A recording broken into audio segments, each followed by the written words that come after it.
उमज्ञान्तिमिरन्दस्य ज्ञानाञ्जनशलाकया चक्षुरुन्मिलितं येन तस्मै श्रीगुरुवे नमः। श्रीचैतन्यमनोभीष्टं स्थापितं येन भूतले स्वयं रूप कदा मह्यं ददाति स्वपदान्तिकं। वन्देऽहं श्रीगुरो श्रीयुतः पदकमलं श्रीगुरून् वैष्णवांश्च श्रीरूपं सागरजातां सहगना रघुनाथान्वितं तं सजीवं साद्वैतं सावधूतं परिजनासहितं कृष्णचैतन्यदेवं श्रीराधाकृष्णपादान् सहगना ललिता श्रीविशाखान्वितंश्च। नमो ॐ विष्णुपादाय कृष्णप्रेष्ठाय भूतले श्रीमते भक्तिवेदान्त स्वामीति नामिने। नमस्ते सरस्वती देवे गौरवाणी प्रचारिणे निर्विशेष शून्यवादी पाश्चात्यदेशतारिणे वञ्चाकल्पतरुभ्यश्च कृपा सिन्धुभ्येव च पतितानां पावनेभ्यो वैष्णवेभ्यो नमो नमः। जय श्री कृष्ण चैतन्य प्रभु नित्यानंद श्री अद्वैत गदाधर श्रीवासादि गौर भक्तवृंद।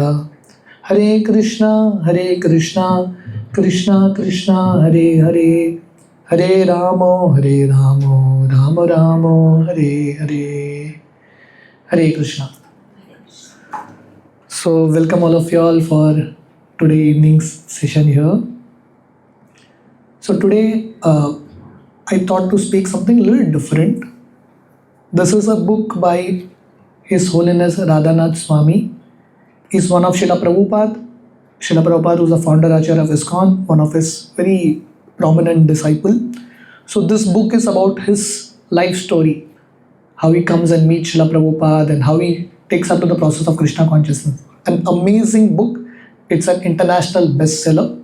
So basically Radhanath Swami, he is born American Richard Slavin. At the age of 19, when he was in the year 1970s, he left America in search of God, hitchhiking around the world. Then he comes to India, meets so many gurus and an amazing read with lot of important lessons. Our scriptures explain Nityam Bhagavata Sevaya. Nityam Bhagavata Sevaya means one should always be connected to Bhagavad Gita or Bhagavatam on a regular basis. The word Bhagavat has two meanings. One is a person Bhagavat, a person who is following according to Bhagavad Gita, Bhagavatam. He is also called a Bhagavat. And there is book Bhagavat, Bhagavad Gita ya Bhagavatam. So both these things are very important. Bhagavad Gita or Bhagavatam tells you the principles how one should live life. And when you read the story of a devotee who lives according to those principles, you also get a lot of inspiration. So Bhagavad Gita is the philosophy, the teachings, and when you read stories like this, the book of Radhanath Swami or the life of Srila Prabhupada, we will find reflections of the teachings in their day-to-day life. So it's an amazing book. I just thought to share something, Hare Krishna, share something from this book. A lot of lessons that we can learn in our own life. This book is titled The Journey Home. All of us are on a journey. Life is like a yatra or a journey. And we are all looking for home. Home is a place where there is comfort, there is love, there is satisfaction. We are all looking for that place, some place that can give us shelter. So this book is that journey, how ultimately we can all maneuver in our life and reach that place where we are all looking for. So this book that Radhanath Swami Maharaj wrote, how did he come to write this book? In the year 2005, Radhanath Maharaj, he had a very close friend called Bhakti Tirtha Swami. Bhakti Tirtha Swami is an Afro-American body, but a disciple of Srila Prabhupada. In 2005, Bhakti Tirtha Maharaj was detected terminal cancer. The doctors told him you will have like 6 months left and then you're going to leave this world. 50 years old. So Bhakti Tirtha Maharaj at that point called up Radhanath Swami because they were like very good friends. and he told him that my desire is, in my last days of my life, I want you to be there with me. So Radhanath Swami Maharaj, he was already an established guru. He had disciples around the world, lot of preaching engagements around the world, all programs lined up. But because his dear friend called him and told him that you please be with me, this is a crucial time of my life, Radhanath Swami Maharaj, without a second thought, he just cancelled all his programs indefinitely to be with his friend. And he spent a lot of weeks with Bhakti Tirth Maharaj, chanting together, reading Gita Bhagavad together. One day, Bhakti Tirth Maharaj took the hand of Radhanath Swami in his hand and told him, I want you to make a promise to me. Promise me that you will write the life that you have gone through in the form of a book. See, Radhanath Swami Maharaj went through all these episodes that he writes in this book way back in 1970s. But all this while for 40 years, he never spoke about the story to anyone. But Bhakti Tirth Maharaj was a very close friend. He knew all these stories. And he told him, please write this book, because this book is not about you. This book is about how Krishna brings someone to his lotus feet, how the miracle of God works through a sincere heart. So Radhanath Maharaj at that point promised him that I will write this book.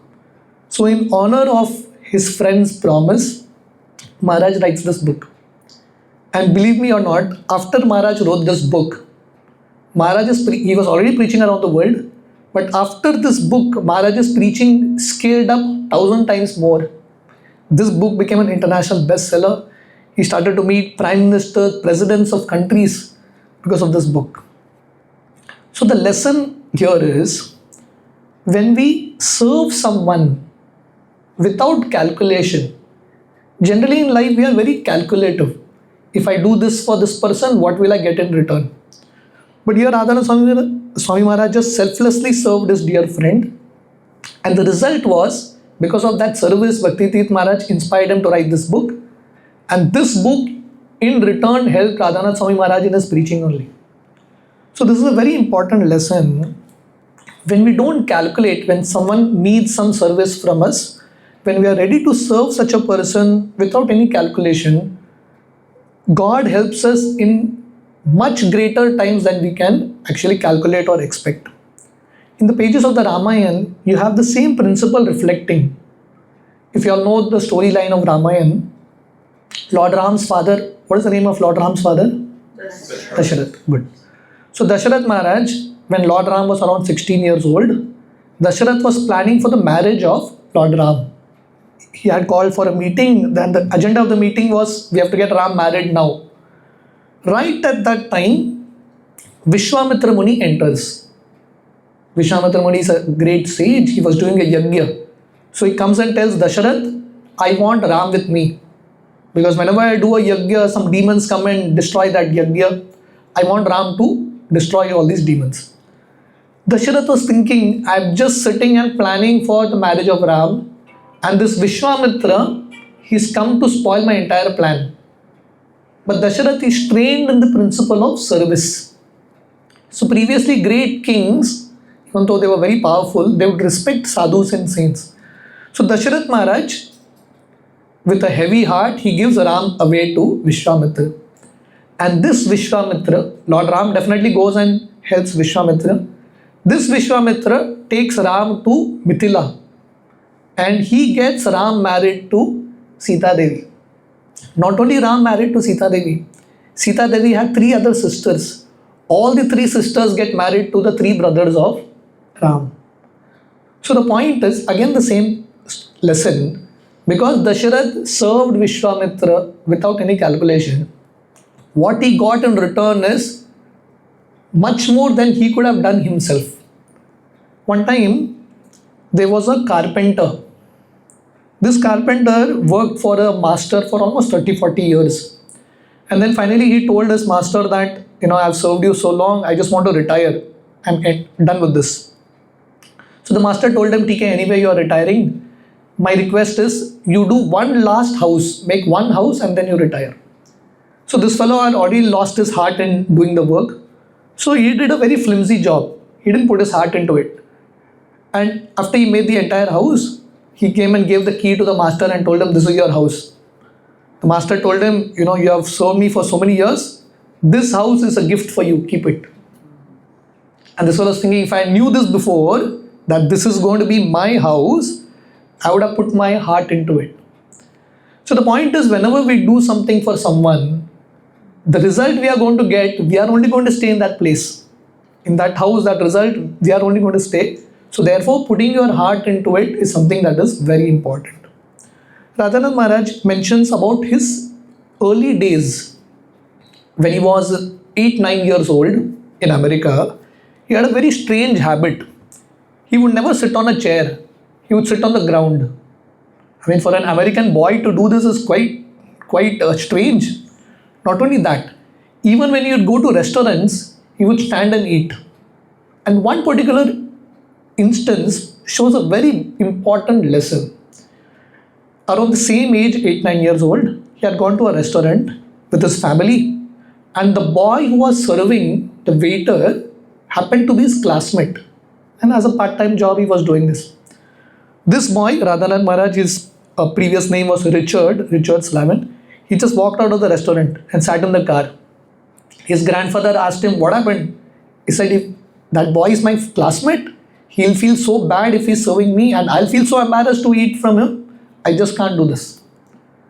So right from the beginning, Radhanath Maharaj had this quality of being sensitive to others. So the path of bhakti or the path of spirituality, see, for the plant of spirituality, for the plant of bhakti to grow, the heart has to be fertile. Right? If you want to grow a particular plant, if the ground is not fertile, even if you have the best of seed, it is not going to grow. So similarly, for the plant of bhakti to grow, these qualities are very, very important. Being sensitive, being empathetic to the feelings of others. So Maharaji, right from the beginning, he had this perfect blend of these qualities. Even before he met Srila Prabhupada and before he came to the process of bhakti. So therefore, when he got the process, he just shot up in his progress very, very quickly. So I'll just go ahead in the story. So when he was in his college days, he and one of his friend called Gary, they decided that, we'll go out of America to Europe for a summer vacation. 1-2 months we'll spend in Europe and then come back. So two of them, they just went out. As they were exploring Europe more and more, the inner calling was very strong that let us go further. They were feeling a very deep calling that this is what real education is. Real education is just not that you go to college and school. Real education is when you see the life outside. And they were learning so much from seeing different cultures. So their summer vacation ended, but their journey just started. They were just going on and on further. And by this time, they all the money that they had, everything is over. So literally, they are hitchhiking from one place to another. And they reach a place in Greek called Isle of Crete. This is a port city. And both of them decide that we will stay in a cave and we will just sit and meditate and pray to God to show us a path ahead. So for weeks and weeks, both of them were meditating. For weeks and weeks. They would sit near the shore and meditate, and in the evening they would come back to the cave and share their experiences. So one particular day, one particular evening, God spoke to both of them.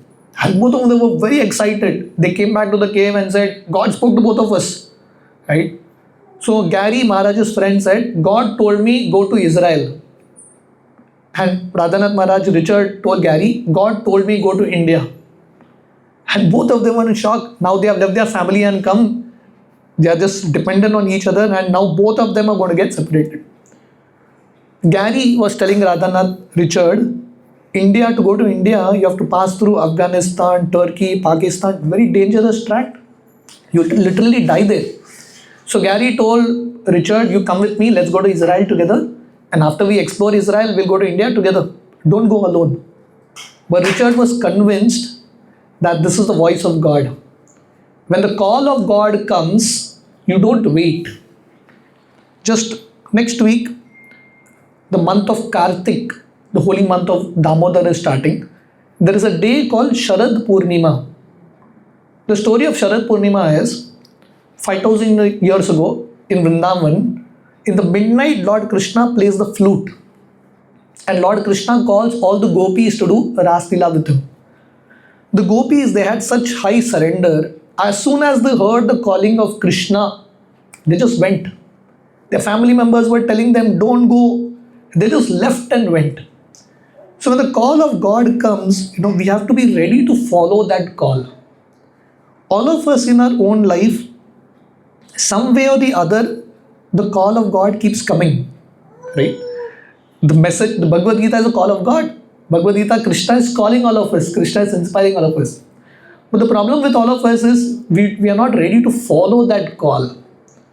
A sincere devotee, a sincere person, when that call comes, you follow it with taking some risk. So here is a very important lesson.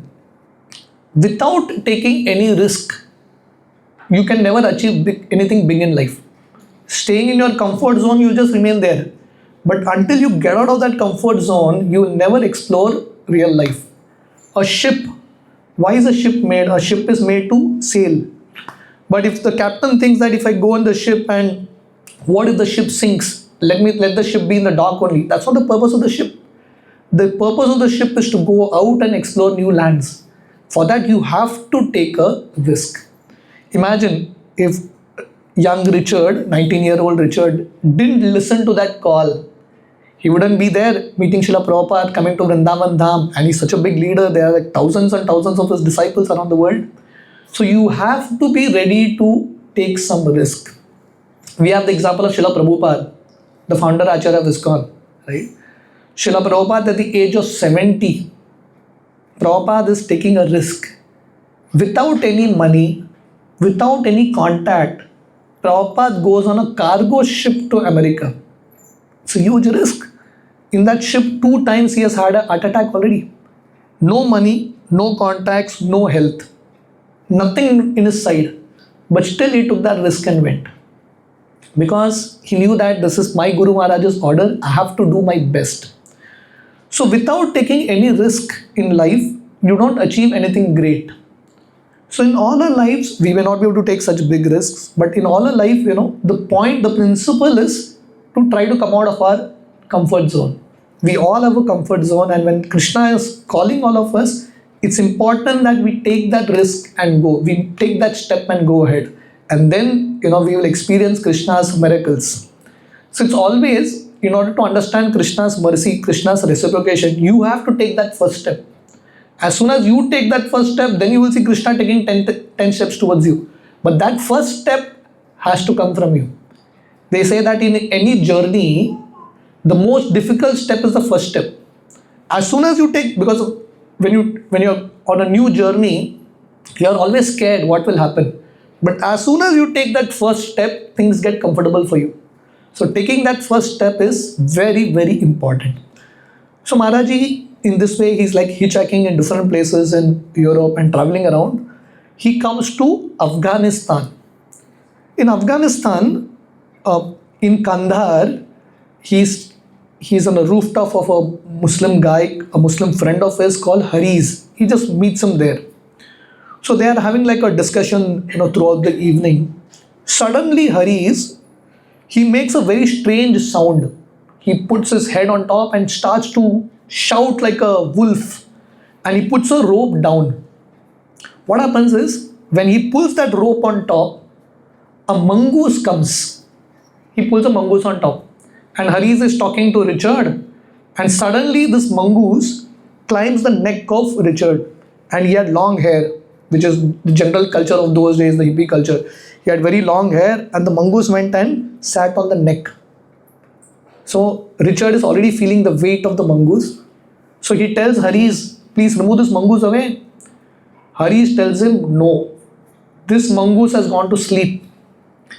If you wake a sleeping mongoose, that mongoose can kill you. It will rip your neck into pieces. Mongoose is a very deadly animal. Snake is the most dangerous, but a mongoose can rip a snake also.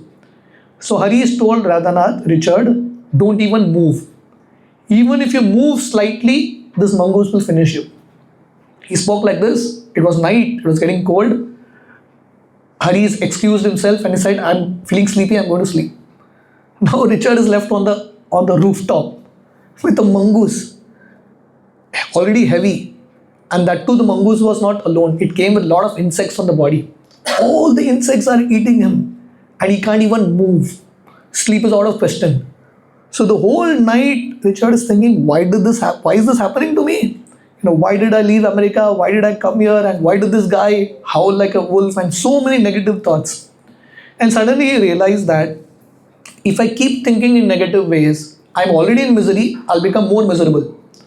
So he started to think, probably God has sent this mongoose to teach me something. I'm just starting this journey on the spiritual path. Probably this mongoose is not my enemy, it is my friend come to teach me something. In life, what situation comes in our life we don't have control of. Richard never invited this mongoose. The mongoose came and sat automatically. So what comes in our life, there is no control. How we see that situation, that is under our control. What is the perspective in which we see it?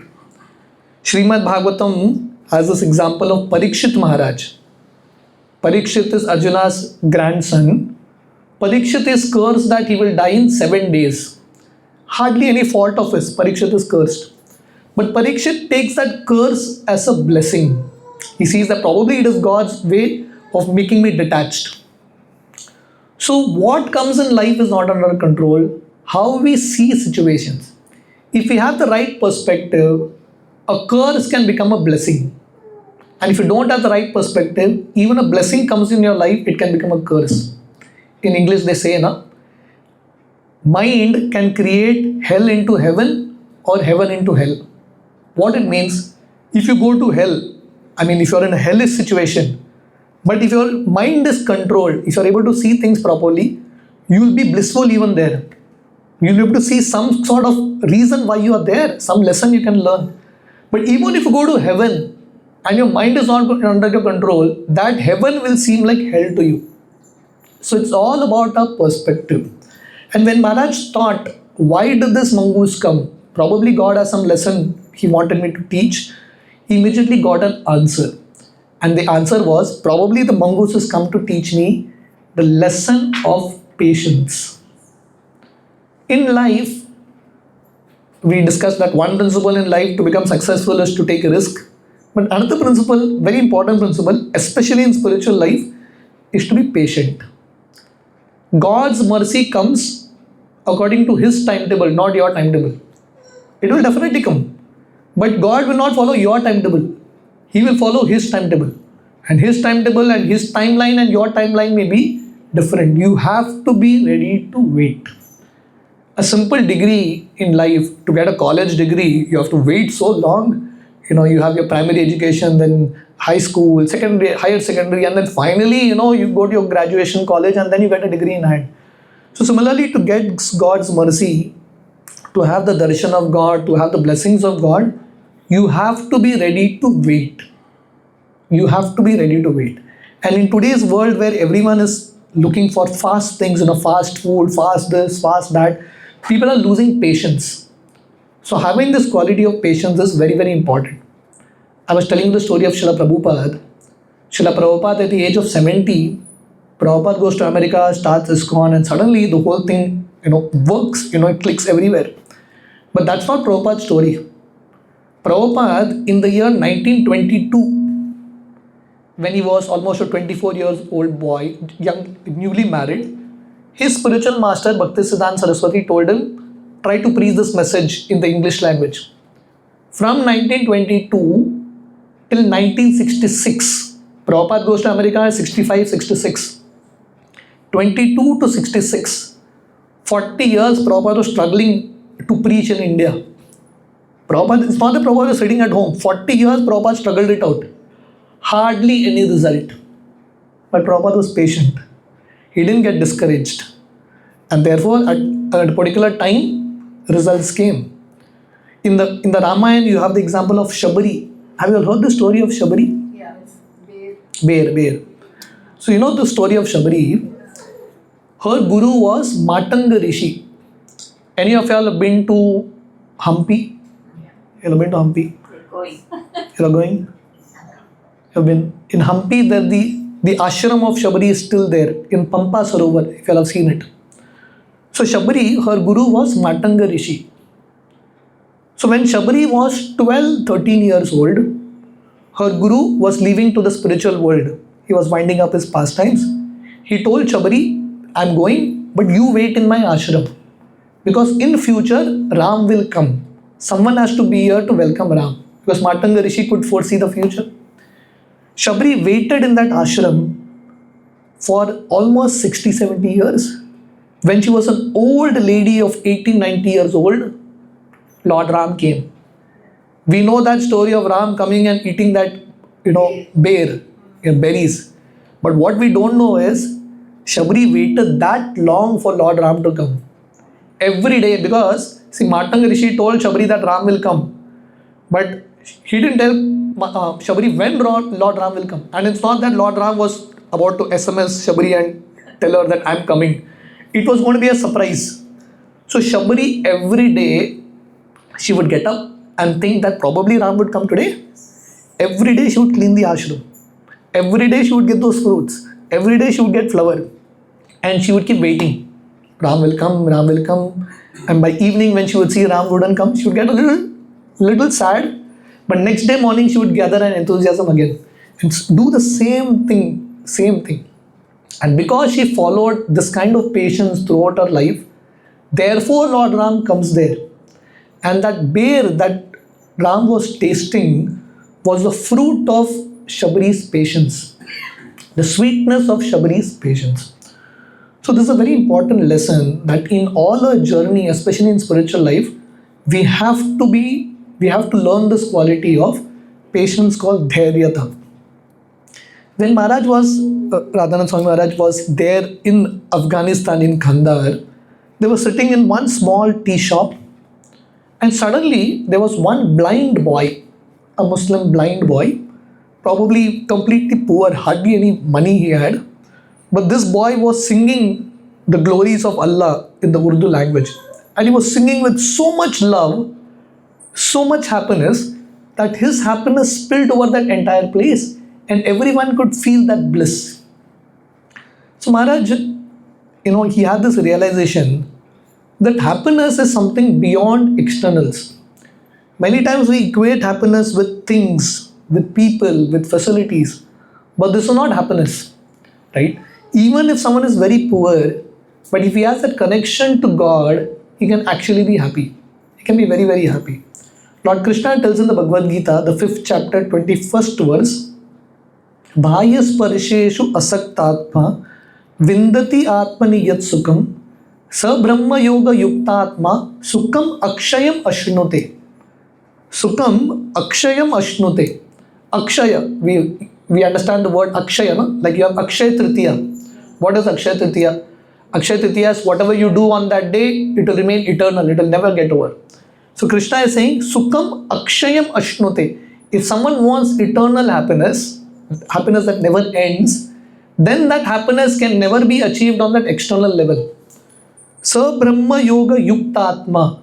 When your Atma connects to that Supreme, in that internal level of the soul, that is where people can experience eternal happiness.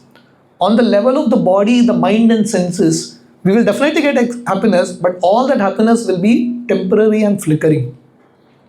You have in our scriptures the example of Sudama. Sudama is a poor Brahmin friend of Krishna, but he had no complaints in his life. Very happy, very blissful, very satisfied. And in the same scriptures, you have the example of Hiranyakashipu. You know the story of Hiranyakashipu? Hiranyakashipu was a very powerful warrior, a very powerful king of the demons. He had everything with him, but he was not at all happy. He was the most miserable. So happiness is a state of mind, and this can be achieved when we have that connection to God. Like fish, when the fish is in water, the fish is automatically happy. So similarly, happiness is very simple. When you're connected to God, Sa Brahma Yoga Yukta Atma, when that connection is there to God, one can experience happiness. So Maharaji, from Kandahar, Kabul, slowly he enters into India. He crosses the border of Pakistan, enters into India. In India, the first day he is in Delhi. He has a very strange experience. or a strange realization.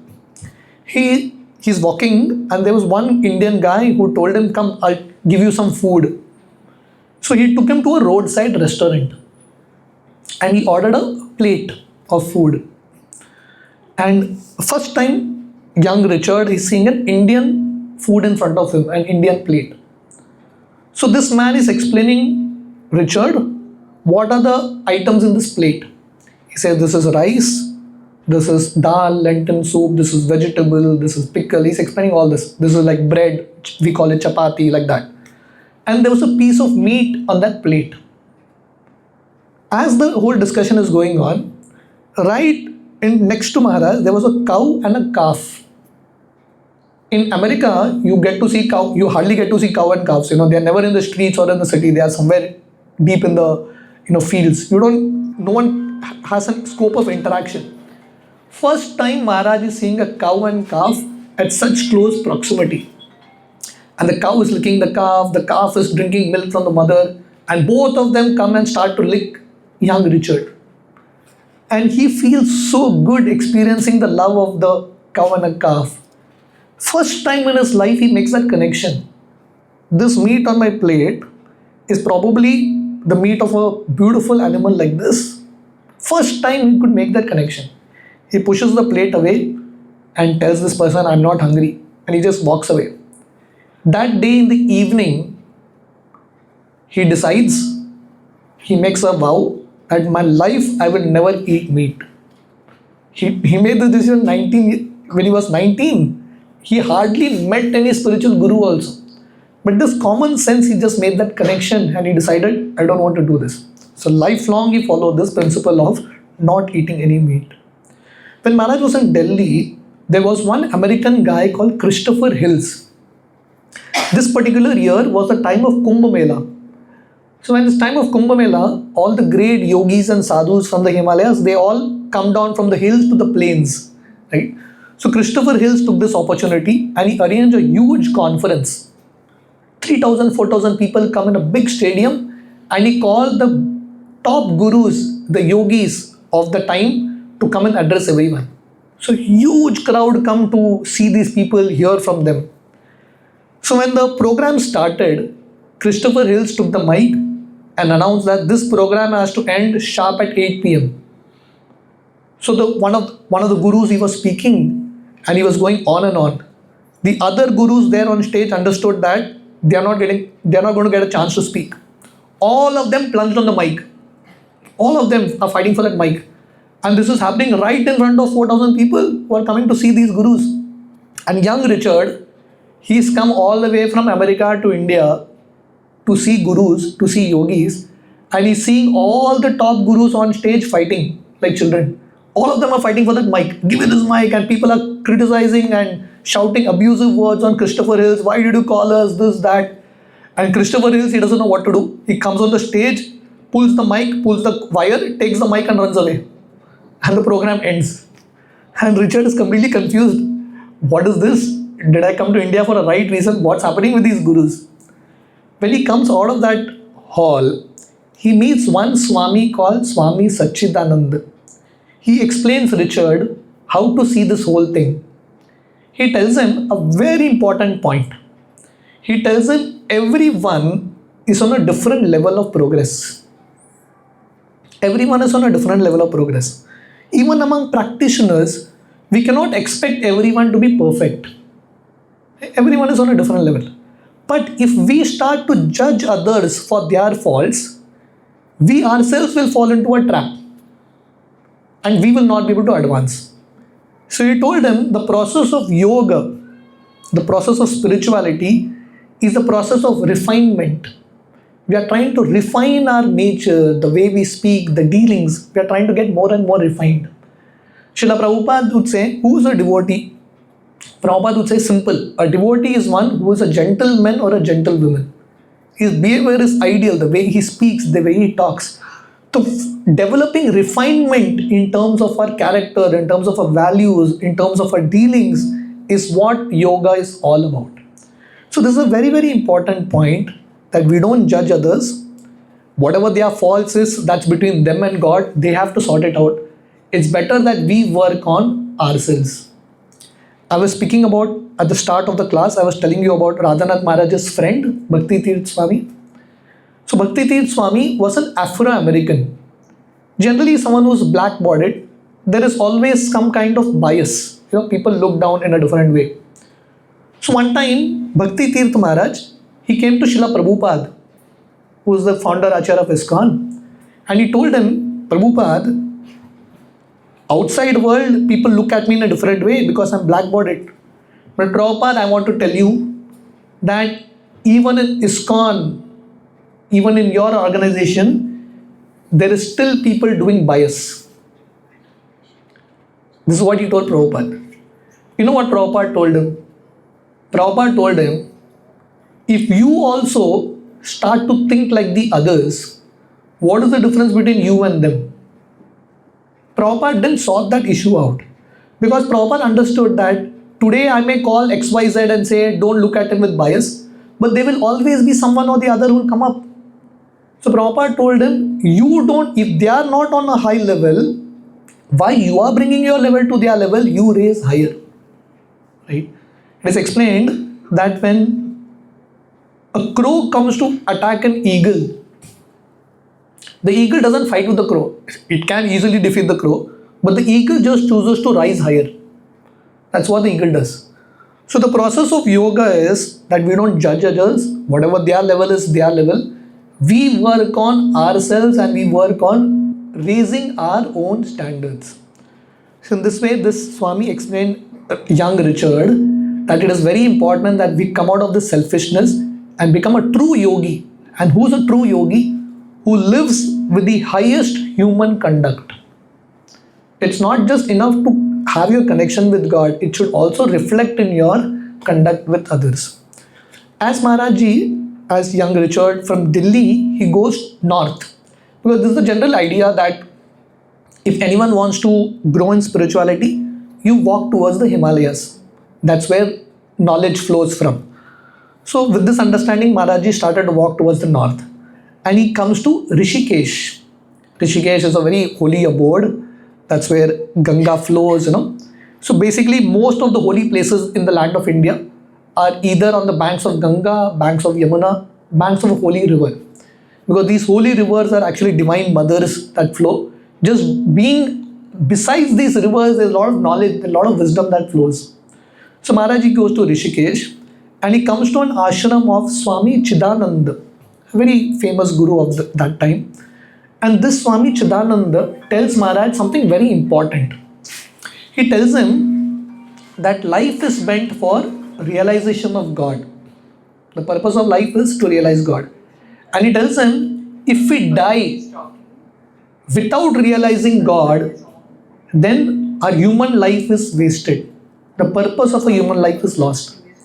And then he tells him that the biggest trap that a spiritualist falls in. What is the biggest trap? Many people who practice yoga or the spiritual path, they feel that one can do meditation in the morning, meditation in the evening, and rest of the day, whatever they have done, whatever they have gained through their meditation, they squander it off in doing useless things and by fighting for petty things. This is the big problem. So meditation is just not what you sit and do in the morning hours, in the evening hours. That's important. But also important is what you do in between. In between. Because you might have gained a lot of Shakti through your meditation. But if you waste it out, with selfishness, with petty-mindedness, then everything goes down the drain. It's like a bucket, you're filling water and one end is whole, everything is going out. So it's very important that you have a good level of character also. A very important principle.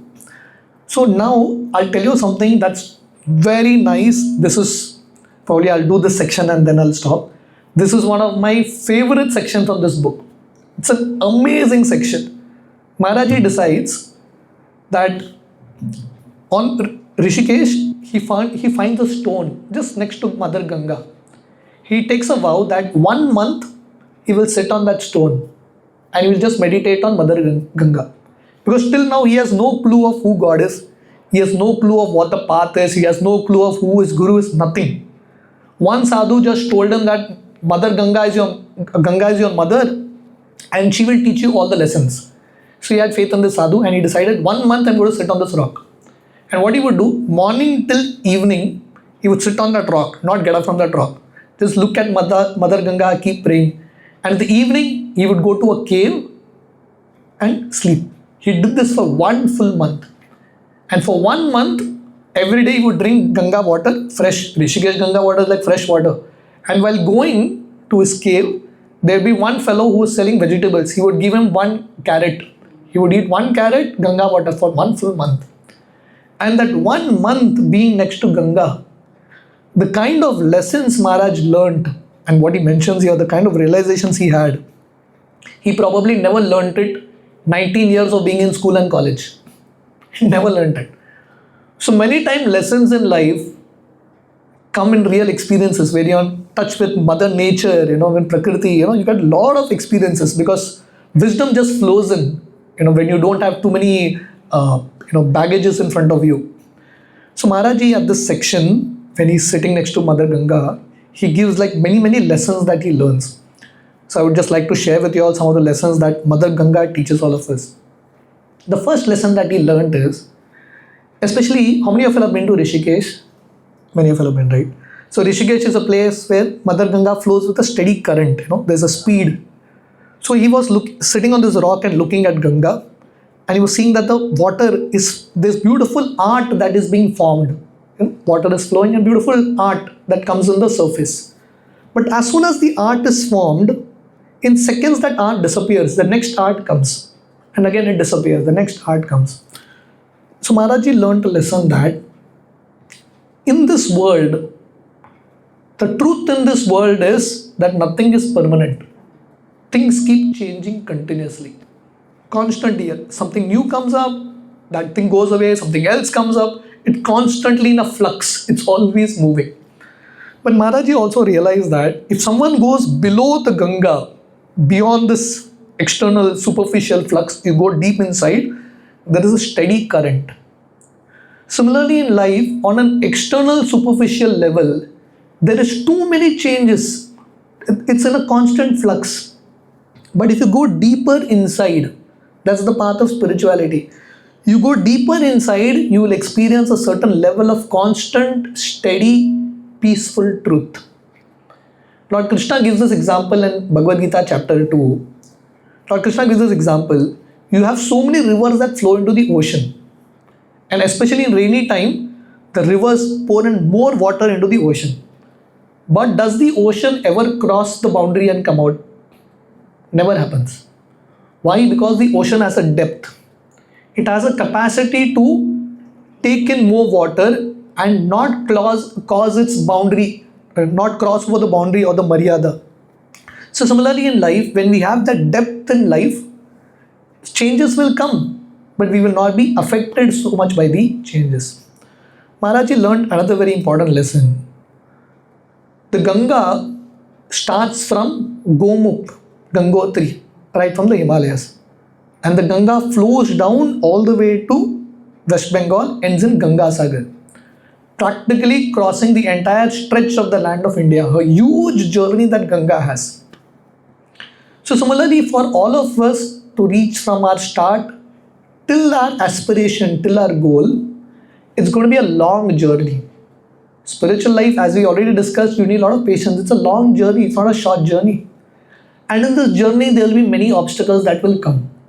Like on the path of Ganga, there will be huge mountains, huge boulders, so many things that comes. But Ganga has learned the art of never getting discouraged. And Ganga has learned the art of overcoming all obstacles.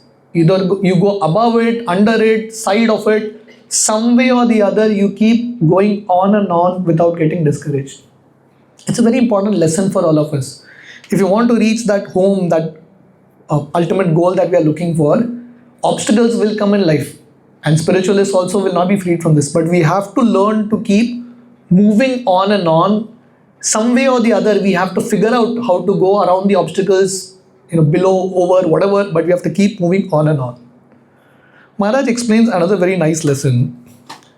See, because he was sitting on the bank of Ganga. He was looking at Ganga, but he was not in Ganga. Therefore, he could observe Ganga and learn a lot of lessons.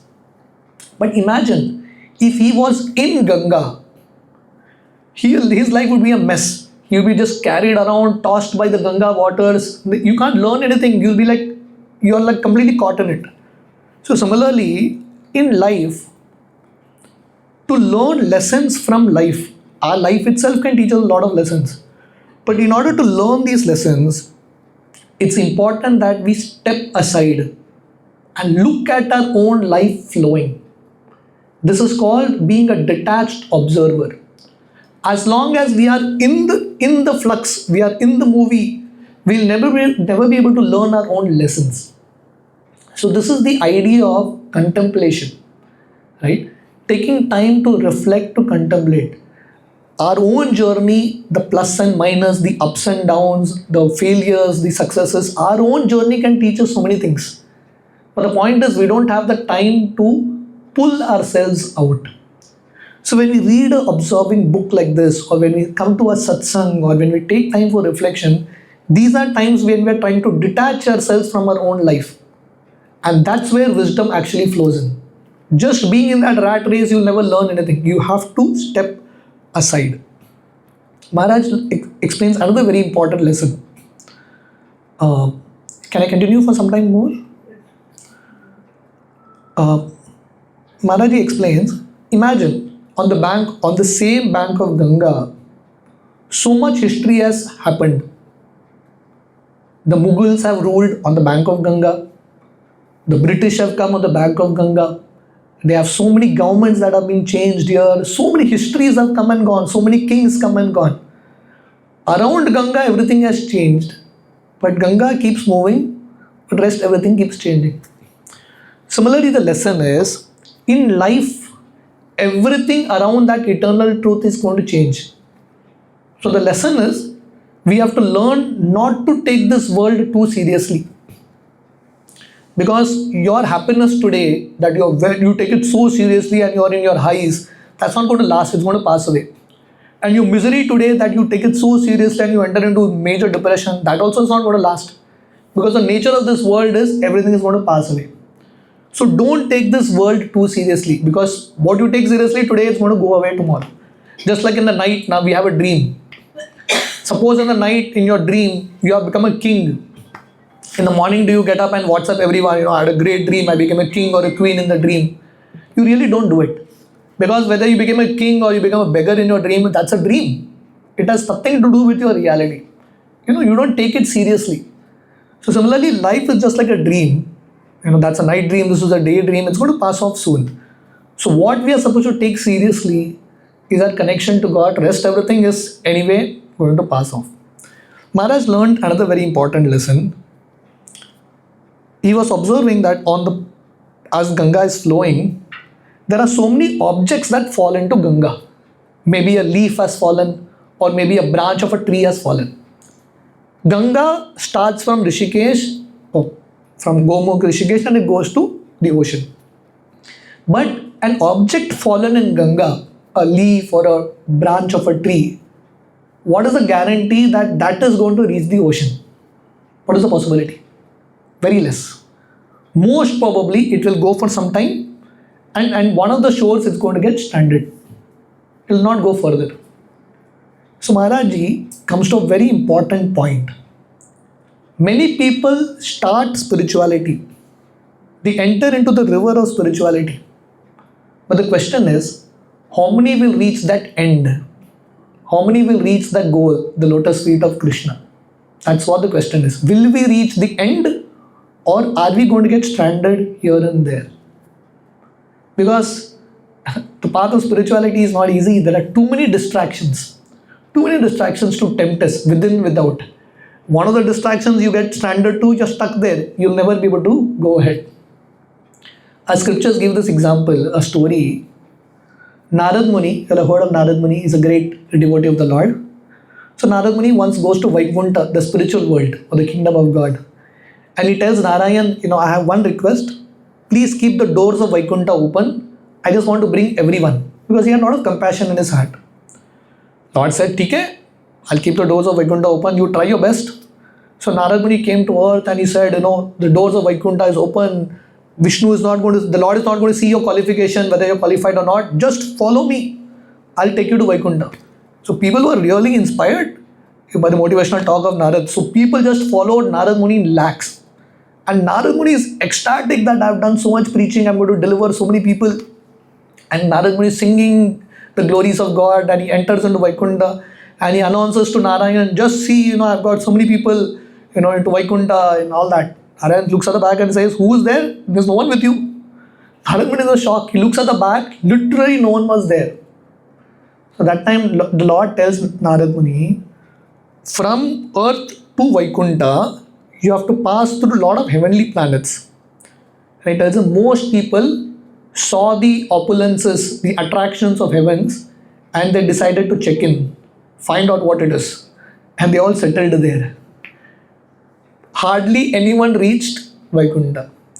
So the point is, we may start the journey, but in order to reach that conclusion, in order to reach the goal, we have to be highly focused, we have to be highly alert, and we have to remain very reminded of our goal, what we are looking for, and not settle for anything less than the best. I'll tell you one more story and probably we can take some question answers. Maharaj, when he was staying in this cave, one day in the middle of the night he got up and he looked down and he saw that Ganga is still flowing, the sound of Ganga is still on. And he was learning that this is Mother Ganga, whether it is day or night, she doesn't sleep. She is just going on and on and on. Similarly, in spiritual life, if you have to reach that goal, we have to be very alert, we have to be very enthusiastic to keep moving on, little by little, but the point is keep moving on.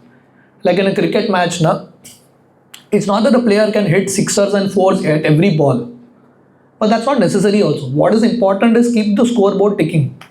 You don't have to hit sixers and fours. Even if you can do 1 run, 2 run, just keep doing it. Just keep doing it and your scoreboard will click. You'll have a good score at the end. Similarly in life, it's not that every time you can do something big. But the point is, keep playing, keep moving. Bit by bit, if you keep doing it, you'll reach a lot. Srila Prabhupada, our founder Acharya of ISKCON, Prabhupada has written like hundreds of books. One time Srila Prabhupada showed all his books to his disciple and asked him, how I've written all this? Prabhupada said, every day little. Every day I used to write little and just see the number of books I've done. So just keep moving, just keep doing a little bhakti every day. At the end, it sums up to be a lot. So these are just some of the points from this book. I have like hundreds of stories and hundreds of lessons. This is a book that has inspired all of us. I've read this book so many times. So I think I'll stop at this point. We can open up for discussions. And also we have got a copy of these books. So if any of you want to buy these books, you are most welcome, even to gift it to others. This year happens to be Radhanath Swami Maharaj's 75th birthday. This is 75th birthday. He was born on 7 December. So we are trying our best to, sell as many books as possible to help others connect to Krishna and Srila Prabhupada. Thank you very much. Hare Krishna. Anyone has any questions, any comments? Prabhuji, I read this book and today I connected one thing which I didn't connect until you said is patience. Yeah. I read it didn't click because he was very, went through quite a lot of difficulties to get to the path. Yeah. But I didn't connect it with patience. So that is opened my thing that anything you want to achieve, you have to be patient. Which we are not actually. Yeah. So basically the story is how, if you have when this boy Richard left America, he had no idea who God is, what is his path. But he had a sincere desire. He left with the desire that God, whoever you are, I want to connect to you. And God was helping him at every point. If you read the book ahead, you'll literally get goosebumps. Radhanath Maharaj, he's on a train, he's sitting on a train going to Amarnath. And you know how local trains in India are like jam-packed. He's sitting on a train going to Amarnath. And the train stops at one station abruptly. And the train was so suffocating There was no, people couldn't breathe. It was so many people inside. So this boy just got down with his friend to breathe some oxygen. And as he was getting in, he couldn't get in. There was no space. And the train went past. And now he's like there in one station. And he's asking people around, what is the station? People tell him this is Mathura. And people tell him today is Janmashtami, the birthday of Krishna. So he has no idea who Krishna is, what Mathura is. And he lands up in Mathura on the day when Krishna was born. He goes to Mathura, sees that place. And then people tell him, you have come all the way to Mathura, you should go to Vrindavan. You'll experience something there. He decides, let me go to Vrindavan for a few days and then I'll go to Amarnath. When he goes to Vrindavan, he has a severe jaundice. Severe kind of typhoid and jaundice. And the doctors tell him, 1 month if you leave Vrindavan, you will die. So 1 month he stays in Vrindavan. And that 1 month in Vrindavan did all the magic in his life. The kind of experiences, the kind of things that he saw in Vrindavan, the kind of way Krishna reciprocated, he decided that this is what I want to do lifelong. And he committed to the path. So basically the central lesson of the story is this only, that even if you don't know anything, keep your desire strong. Keep your sincerity on and you will see things unfolding in your life gradually. Okay? What I liked from you in the book was when he saw a picture of Krishna. He didn't know who he was. Yeah. It was just a picture of a blue boy. And he didn't really pay that much attention, but he kept it. Yeah. So, Krishna was with him through his journey. Exactly. He didn't know who this... Exactly. He realized it at the end. He got the picture in the beginning, but then he realized it at the end. The circle completed at the end. So that's also a lesson that God is always there with us in our entire journey, just that we don't realize it. The day we realize it, we will understand that there's a story that one guy went to someone and said, I want to see gold. I want to see gold. So that fellow told him, climb this stair and there you will see gold. This fellow climbed that entire stair, went running, and then he saw gold. When he came down, he saw that the entire stair only is made of gold. Because he didn't know what gold is, he had to go there and then realize that the whole journey the gold was there and just never realized it. So once you realize God, you understand that God has always been there throughout your life. He has never left us. Just that we have never connected to Him. Okay, I hope you all like this little presentation.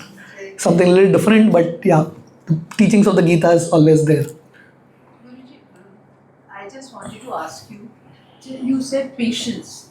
So by patience, is the other word unconditional surrender? Yeah. Unconditional surrender is the broad word. If you have unconditional surrender, then these are the qualities that you will have. You'll be patient, you'll be enthusiastic, you'll be hopeful, you'll have a lot of faith. So these qualities come under the umbrella of surrender. I had to meet you today to realize that trying for unconditional surrender, you said it that it's patience. Yeah. See, I read the whole book and I didn't associate it until just now. Not the book, I was just talking about life. Yeah. Life. Very true. How many of us are patient? Yes, we can say that. Depends with whom.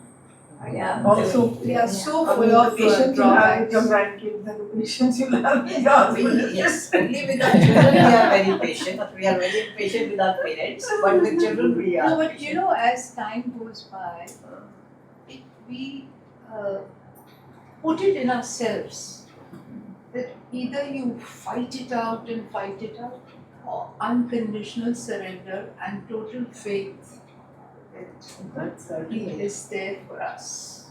See, We when have heard stage this, comes in life, since childhood we have heard this. yes, Okay, but now we patience realize pays it. off. We realize You get inspired, like I'm sitting here for half an hour, 1 hour.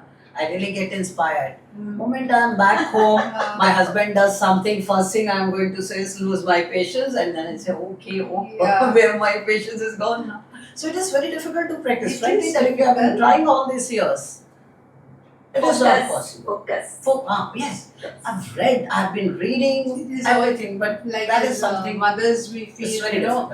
for our I don't know children, how to unconditional love. achieve And then this. you feel See, unconditional I by surrender. default wake up around 4 o'clock in the morning, everything like, it's a biological clock. But now I've lost my mother just a year back. So somewhere I am unable to do वो 4 बजे क्या करूँ? 10 minutes I sit, don't do anything, because meditation I don't understand what is meditation. You take everything I've tried, whatever has been told that you just focus at one place and all. But nothing, somewhere I don't get that satisfaction. Nothing. And 10 minute के बाद either I catch up on my program which I've left in the night. And उसके बाद आराम से वापस सो जाती हूँ. So what is, I today came is just because, for her sake, yes, I have to say this. I've been very but I really got inspired when, these lectures, because my mother was a very pious lady. I used to accompany her wherever she's there in Gurdwara and all. But that is the time, that's okay. Beyond that, again we are back to Can I just say? Sure. I have been doing this now for 4-5 years. Like Prabhuji said, coming to satsang. So what happens when you can't keep on coming, Yes. right? It is in your brains. You try it. It helps. You can't do it one time and not come 10 times. You have to keep on going to satsang like this to be reminded. I mean, I know Reena, myself, we've all. We have seen the changes, we make the changes, but you can't just expect it in one time. You have to keep on. I've been doing it for 4 years and I'm from UK. I just wish I had done it in my 30s. I didn't know about Bhagavad Gita. We used to go a lot for मुझे तो भगवद गीता का बारे Swami Shivananda, Okay. then Divine Life, and then in Munger and Devghar, Satyanand जी ने आश्रम खोला था और बहुत सुंदर सत्संग, और कितना उन्होंने कैंसर हॉस्पिटल, पूरा विलेज आबाद हो गया कि भाई उनको रिक्शा वालों को खाना मिल गया, स्टेशन पे सब छोटी छोटी दुकानें बन गई. It was a village where there were people didn't get food, they couldn't make their own living. And he sacrificed such a big ashram, such a big center, and came to a small village in his last few days. So it's all people like you all teach us so much. Yeah, just a few thoughts about what you said. One is, see, the point I was telling about Ganga is that you don't get discouraged. So just for us, practicing spiritual life is like a child learning to walk. The child will fall thousands of times, but the child doesn't get discouraged, it stands up. That's how the child has ever walked. That's how all of us have ever walked. So similarly in spiritual life, it's bound that you will fall.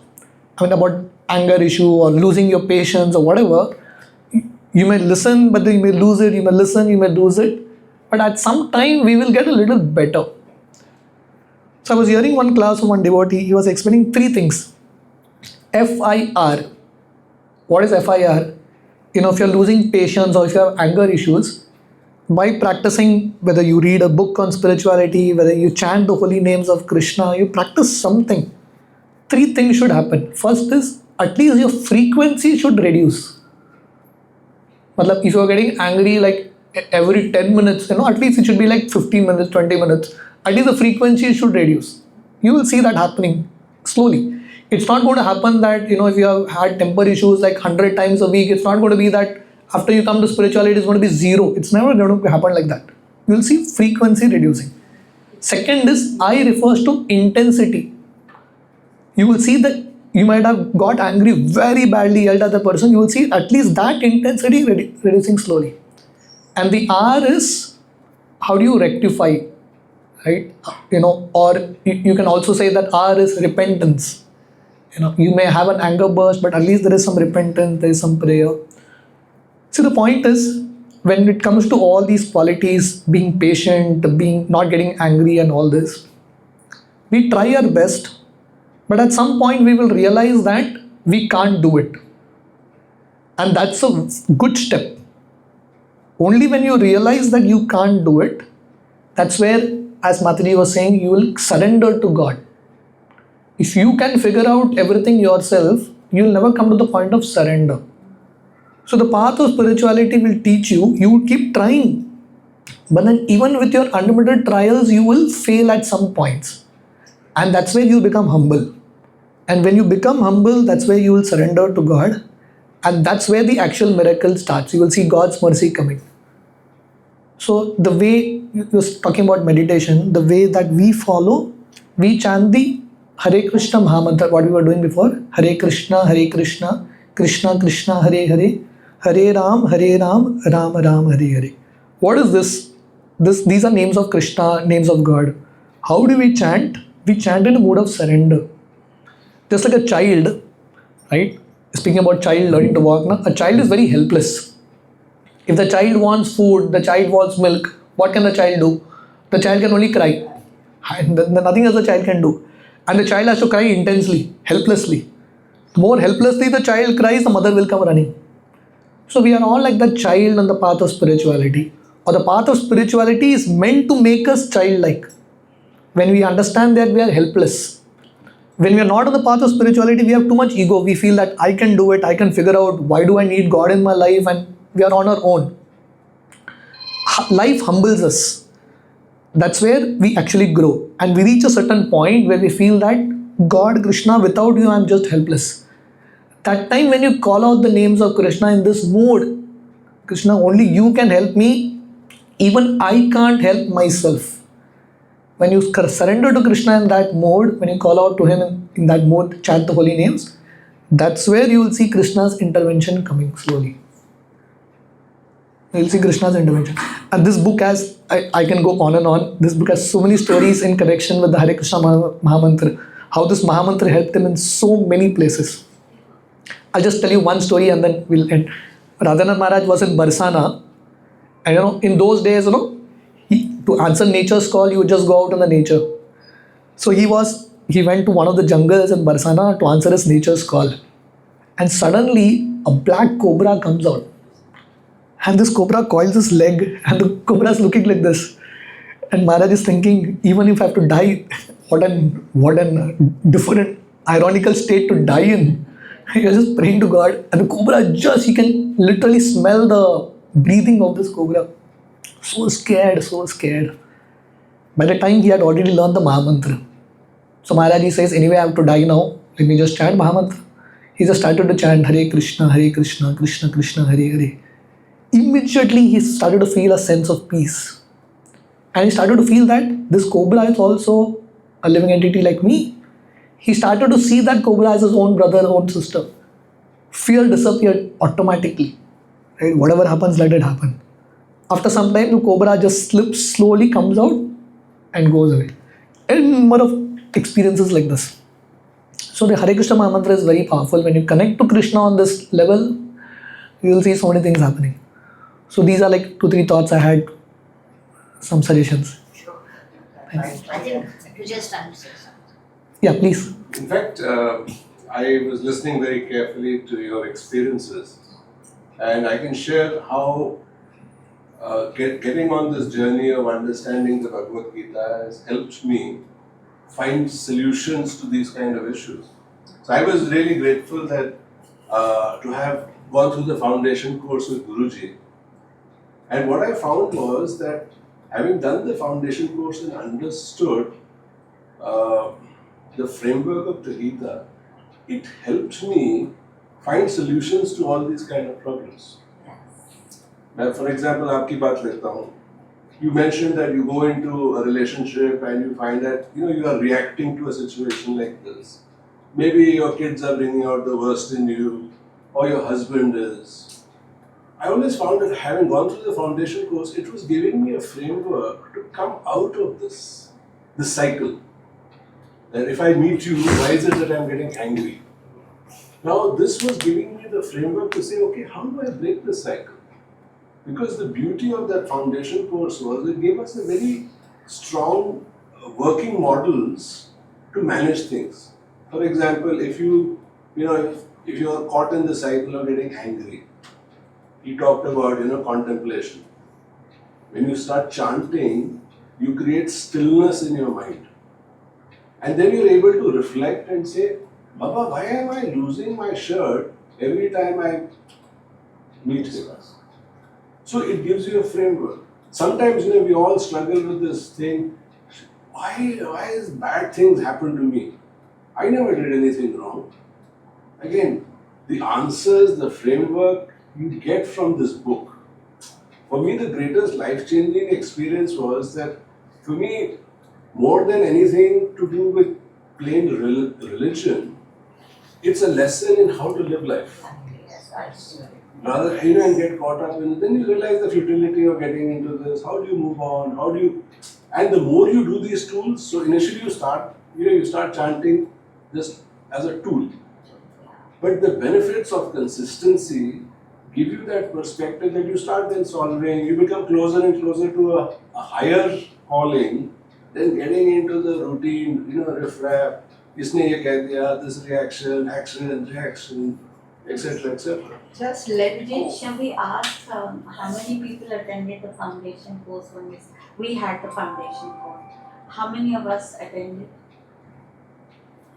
Just so maybe we can Offline ke online? of the Bhagavad Gita Foundation. Offline ke online? Online. We did this year when we started these programs Because initially. we've had a lot of turnover. People come and go.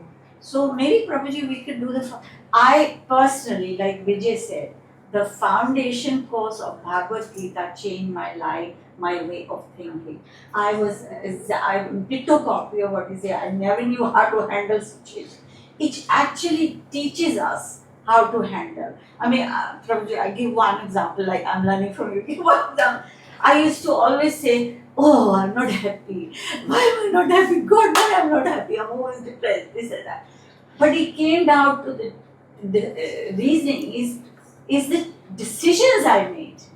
If you make a wrong decision, of course you're not going to be happy. Why are you going to blame God? Blame yourself because you're going in the wrong direction. You're making wrong. So Bhagavad Gita taught me that to be happy, you have to make the right decisions. And there were so many other things that we learned from the foundation. Yeah, we can try to do it again. Yeah. But my understanding is that there is no right or wrong in life. It's your flow. It's the flow of the river that you have to follow. So I think it's about just knowing yourself, being spiritually connected. And no decision is wrong decision. It's a learning. So that's we the way can I make look at it. wrong decisions. I have made wrong decisions millions of times and I've suffered because of those. But if I go, like now I say, okay, if I go that way, is it going to make me happy? I'm saying no. Then I don't So know. basically, some understanding is that some people have this understanding there's nothing as right and wrong. But simple understanding is if something is taking you closer to God, Yeah, I said if you're connected with God, then your decisions. yeah, but there are certain decisions that can take you away. There are certain decisions that can take you away. It's time. It takes time. But sometimes the wrong decisions take you to the right path. Yeah. See, sometimes it may. Wrong at that time, but in the long term they are right. You have to know what is wrong. Yeah. No, wrong to know what is right. If you take a decision and you know some decision is wrong, you will never take it. Yeah. You've taken the wrong decision because you thought at that time it was right. Yeah, but after you learn it, then you don't repeat it. Yeah. That's wisdom. That's the lesson. I just have a last Exactly. question. Mistakes are allowed. But you learn and then don't repeat that lesson. It's okay to make new mistakes. Yes, yeah, that's right. And you'll always make it. Yeah. You didn't finish that story of the mongoose. Mongoose, yes. What happened then? Like Oh, you have to read the book. Okay, I didn't. Okay. If you want to see the film, you have to read the book. Yeah. Definitely, I'm come here to promote the book also. But I'll tell you the lesson. I'll tell you how the story ends also. I'll tell you. One to one. Okay. So. Okay. Yeah, please buy the book. And I'll tell you what I told you all. Just is the tip of the iceberg. Just few lessons. There are so many lessons. This book will. Once you start reading this book, you'll finish the book only and then stop. It's a gripping book. Lot of adventure and lot of life lessons. It's just not a book of adventure and excitement. It's a book of enlightenment also. Lot of deep things and coming from the core of Maharaj. Please buy the book today. So we are promoting it and we are not promoting it, whatever you all feel. But yeah, we are giving it at quite a discounted price also. We just want more people to just, we are not looking at profits and anything. We just want more people to get connected to the wisdom, that's all. How much is it? The book, the selling price of this is 450. This is a high-end Jaiko print, but we are giving it at 350. I'll take one, I'll go. My son is going on calling. He's going to pick me up. Yes, thank you all very much. Hare Krishna, Hare Krishna. Thank you all very much. So, I mean, I have it here.